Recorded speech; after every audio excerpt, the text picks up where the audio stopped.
Philadelphia's Traci Carter spent this past season leading the University of Hartford team to the NCAA tournament. He's now back home after a loss on Friday, but he's focusing his energy on being a leader to other young kids off the court, something he's determined to do after losing his brother to gun violence last summer. Samaj Carter was shot and killed last July.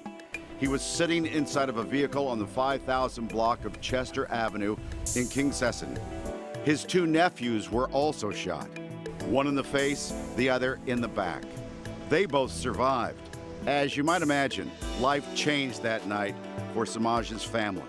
His son lost his father, while Traci lost his brother.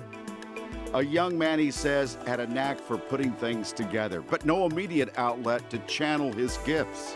He would soon find himself caught up and making poor life decisions. Understanding that this is the route too many children in Philadelphia choose, Traci vowed to do something about it. With the help of his coach and others, Anchors Camp was born. The goal? Take young people out of the neighborhood during the summer to a farm where they can enjoy the scenery while learning different trades, receiving counseling, and considering educational opportunities. So we're talking to Traci now, Traci Carter, talk about your efforts. Hey, Traci. Good morning to you. Good morning. How are you guys? Feeling pretty good, thank you. Yes, we are, and we're certainly glad to hear so much about your story and what you're doing now. And you made it to the tournament. That was your goal in honor of your brother, wasn't it? Yes, definitely. You know, he looked up to me as an older brother, and you know, I'm just happy I got to you know, fulfill his dream for me and a dream for myself. Hey, tell us more about your brother. What was he like? Yeah. He was quiet. As you can see, he had a big head on him, but he had an engineering mind, which is where the idea came from, where he could take anything apart and put it back together. And unfortunately, he didn't get to live out, you know, his gifts. And again, that's where the idea of the camp came from, and you know, he looked up to me, you know, as I was his idol, you know. Right. Yeah. I can only imagine what it was like losing your brother. And at what point did you say, you know what, I need to do something. I want to put this camp together? Yeah. Well, you know, like your passion and your gifts come from tragedy. Only comes from tragedy. And you know, I've been trying to get into business and do other things, but it was so easy for me to put this camp together. Much easier than it was for me to like do anything else, or start a business or anything else. But I just decided that, you know, kids need an outlet, because, you know, most of these kids, as you know, we're the murder capital right now in Philadelphia.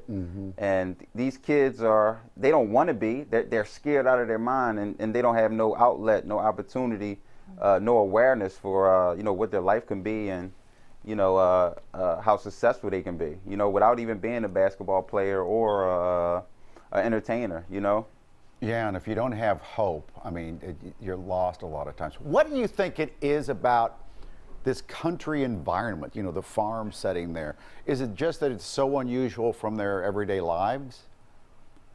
Yeah, no question. You know, the quickest way to change your mind is to change your environment. So what we're doing is we're giving these kids a new environment and open their minds up to what their life can be. Like, you know, when you get a change of scenery, they get out there, it's quiet, you know, they can hear deers and, you know, birds. They don't hear sirens all the time.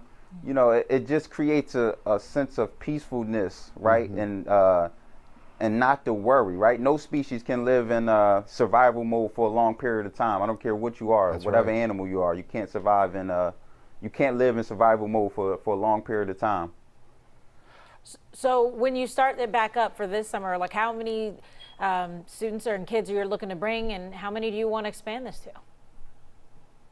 Yeah, so you know, for the goal for this is we want to take this worldwide, where you know, you can implement this system in any part of the world, any country, any city or state.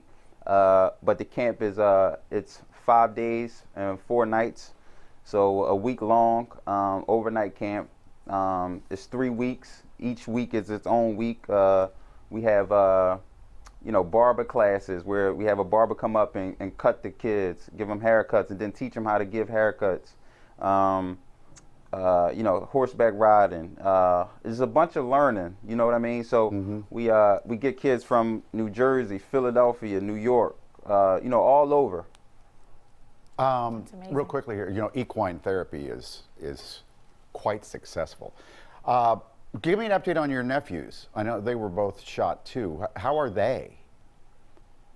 Yeah, they're traumatized, but they don't really show it. But just the thing that people don't talk about is how a death or a death to someone that you look up to affects you. Sure. You know what I mean? So, and then them being so young, it's so hard for them to understand death and why things had to happen. Us as being older, I don't even really understand it. I'm still figuring it out. So I can imagine their ignorance to it. You know what I mean? Yeah.